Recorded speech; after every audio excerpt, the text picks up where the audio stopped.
When we talk about required minimum distributions, these RMDs at the end of the year, and we harp on the importance of taking them. Can you talk a little bit about why we harp on that so much? So RMDs, required minimum distributions, occur from your retirement accounts, and it's really tax deferred retirement accounts. We're really focusing on those tax deferred traditional retirement savings, including 401ks and IRAs.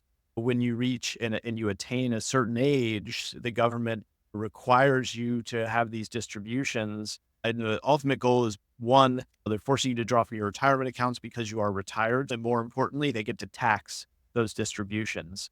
And they're so forceful in the requirement that you draw those RMDs that if you miss an RMD, they impose penalties for the fact that you didn't take out the amount of capital. And so, what are some options with RMDs? One, you look at all your IRAs together, and across IRAs, you actually have the opportunity to draw your distribution for all of your RMDs across 5 IRAs. However, if you have a 401k and an IRA, they're treated differently. So you have to draw the amount from the 401k separate from the amount from the IRA. And so really necessary to stay on top of when you're required to initiate that process and just make sure that you're following all the steps appropriately. Yeah, and it's important to remember that the RMDs now begin at age 73. So you can start taking money out of your IRAs at age 59 and a half without incurring the penalty.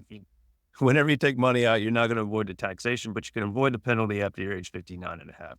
At age 73 is when you have to start taking the RMDs out. You actually have until April 15th of the following year to satisfy the RMD requirement.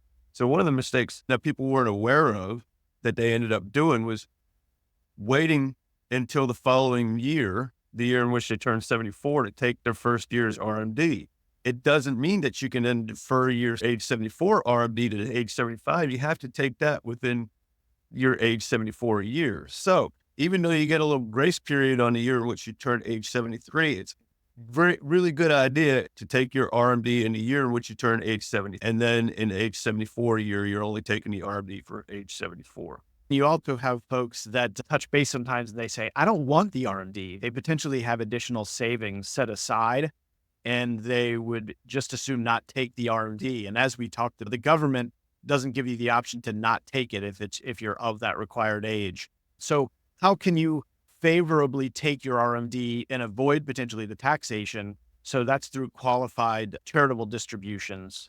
If you're in that scenario, you can donate directly from your IRA and donate it to an organization that qualifies as charity, and it never affects you as income. So you're avoiding the recognition on your income taxes, and you're able to really provide some good opportunities for giving to charities that mean something to you. And this is a way, if you're charitably minded and you would potentially be donating out of your other income or assets anyway, this is a way to avoid that taxation on the R&D and really provide some benefits for some charitable organizations.